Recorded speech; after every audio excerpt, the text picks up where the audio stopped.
Bilirəm, bilirəm. Mümkün deyil bu sizə inandırıcı gəlsin. Amma mən sizə bunu faktla, sübutla, dəlillə göstərə bilərəm. Bax, məsəl üçün, bu əlimdə gördüyünüz kərpic. Bax, ətrafa baxın.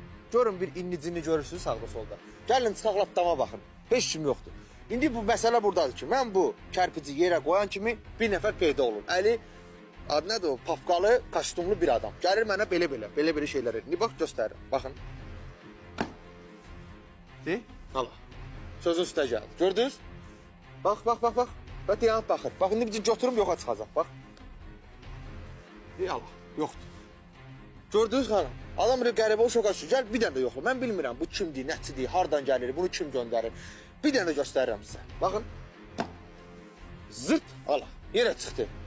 Ben bunu ey Allah. Bax gördün mü? Dayanır. Bir mimika ilə, başqa mimika eləmir. Ancaq belə dayanır baxır. Bunu maraqlanmışam bir iki nəfərdən. Deyilən görə bu deyil icranın işçisidir, gəlir pul istəyir, tikintiyə görə.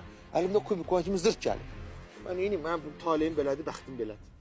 Heç kubiki yerə qoyub biraz gözləmisiniz? Elə bir tez götürür sizi. Ben onu fikirləşdim. O meyxanda nətər deyir, o baş başqa başdır, bu baş başqa baş. Bu baş başqa başdır. O fikirləşməmişdim. Qoyub gömünə göstərir də.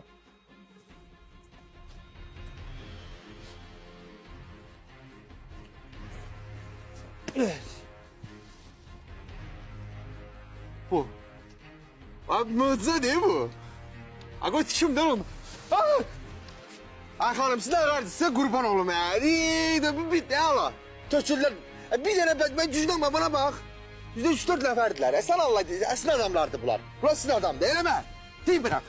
Deyim bırak bak şey.